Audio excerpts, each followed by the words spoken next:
Welcome back to the Rent Solutions training series. Rapid Refresher. I'm Lynn. And I'm Roberto. In this volume, we're going to focus on managing work orders to completion and the importance of follow-up, ensuring that all repairs are done properly and on time. Exactly. Now that the work order has been submitted and assigned, the next step is overseeing the completion of the work itself.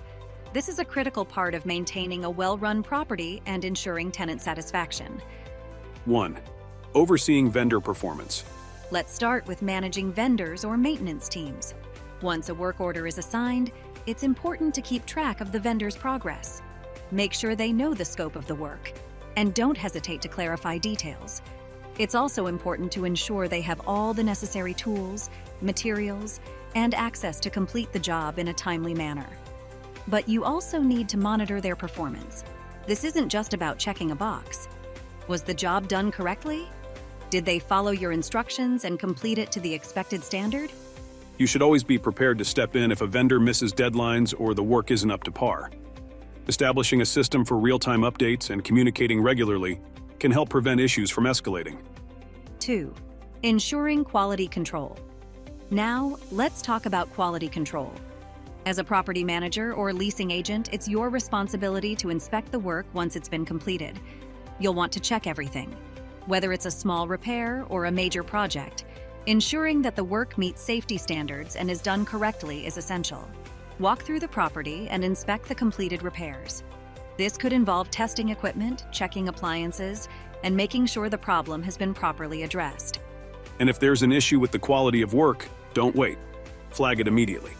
It's always better to get it resolved right away rather than having it turn into a bigger problem later. Keeping a record of all follow-up inspections and any concerns raised helps create accountability with vendors and ensures that nothing is overlooked. 3. Communicating with tenants about completion.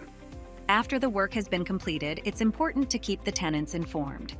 Communicate promptly to let them know that their request has been fulfilled. That's right. Not only does this give tenants peace of mind, but it also fosters trust by showing that their concerns have been taken seriously and addressed quickly. When communicating with the tenant, be sure to check in on their satisfaction with the repair. Did the repair meet their expectations? Is there anything else they noticed? If there's a need for further adjustments, it's best to handle those right away. And of course, make sure the tenant has everything they need in terms of follow-up support if the problem resurfaces. 4. Closing the work order. Once everything is confirmed, it's time to close out the work order. This is the final step, and it's important that it's done properly. Ensure that the work order is fully documented. This includes noting the completion date, detailing what was done, and any feedback or follow-up actions. Closing out the work order promptly helps you maintain a smooth workflow. It also ensures accurate records for future reference, especially if the issue reoccurs down the line. It's also helpful to review your process at this stage. Could anything have been handled more efficiently? Were there any delays or issues with vendor performance that could be improved next time? 5. Key takeaways for managing work order completion. Let's wrap up with some key takeaways for managing work order completion. First, maintain clear communication with vendors and ensure quality control throughout the entire process. You're responsible for overseeing every repair, no matter how small. Second, don't forget about follow-up with tenants. Their satisfaction should be your top priority, and ensuring their requests are addressed promptly and thoroughly will help build trust.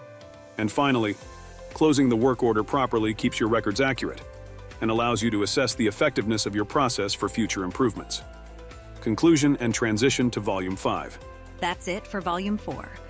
We've walked through how to manage work order completion and the importance of follow-up in making sure repairs are handled effectively.